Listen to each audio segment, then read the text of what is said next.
धर्मनगरी वाराणसी में सनातन से जुड़े मुद्दे को लेकर एक बार फिर सियासी माहौल गर्मा गया है। वाराणसी के संतों और हिंदू संगठनों ने कांग्रेस नेता राहुल गांधी, सांसद पप्पू यादव और समाजवादी पार्टी के नेता अवधेश प्रसाद के खिलाफ सनातन संघर्ष अभियान शुरू करने का ऐलान किया है।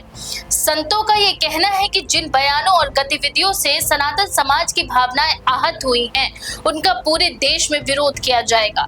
इसी क्रम में वाराणसी में बैठक आयोजित कर शंखनाद किया गया और आंदोलन को आगे बढ़ाने की रणनीति पर विशेष चर्चाएं की गई।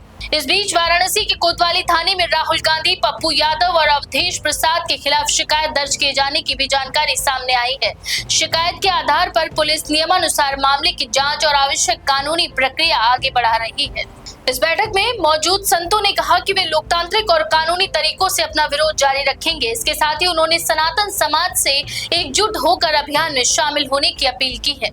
किस तरह का कार्यक्रम आयोजित किया? आज अखिल भारतीय संत समिति की बैठक थी, उसमें बहुत प्रदेश के सभी प्रदेशों के महामंत्री आए थे और उसमें बहुत सारी चर्चाएं हुई, लेकिन वर्तमान ज्वलंत मुद्दा था जो पप्पू यादव द्वारा अपमान किया गया है, उसी को लेकर के, और मैंने कल एफआईआर दर्ज कराई ही थी, उसी को लेकर के अब इसको आगे बढ़ाना। क्या चाहते हैं इसमें? बस उनको सजा हो।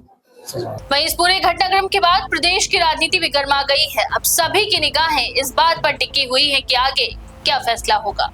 जिस प्रकार परसों संसद परिसर में संविधान के अनुसार इस देश का पवित्रतम परिसर है भारत की संसद, और उस संसद परिसर में सनातन हिंदू धर्म और सनातन मतावलंबियों का जिस प्रकार मजाक उड़ाया गया, यह ठीक नहीं है।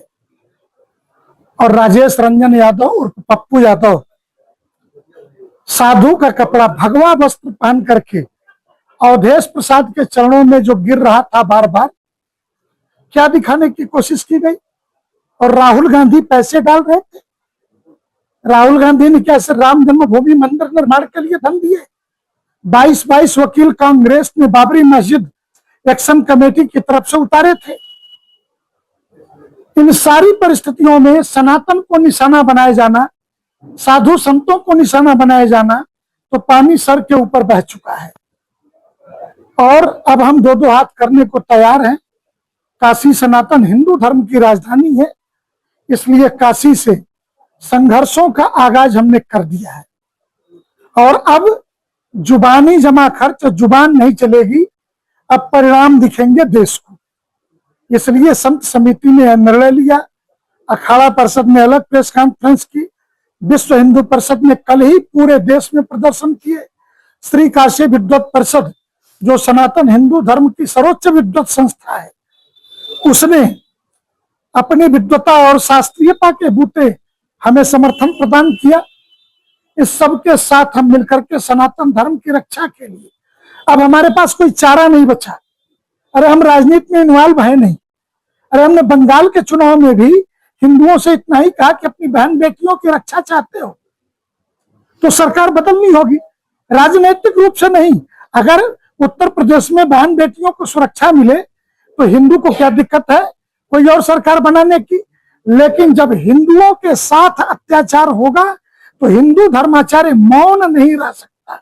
जिस तरह से पप्पू यादव श्री रामचंद्र जी का जो है कि फोटो लेके नीचे जमीन पे रख रहे थे, और अवधेश कुमार का इतना ही नहीं, राहुल गांधी उसके आगे भी जाके चप्पल पहन करके वहां चढ़ावा चढ़ा रहे थे। अरे कौन मूर्ख से मूर्ख, अनपढ़ से अनपढ़ सनातनी हिंदू होगा जो पांव में चप्पल पहन करके चढ़ावा चढ़ाता हो? कभी देखा है किसी ने?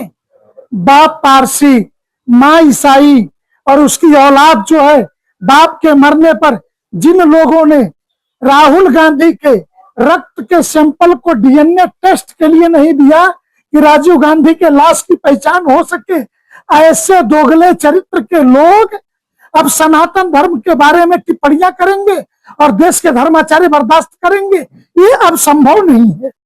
देश की हर खबर सबसे पहले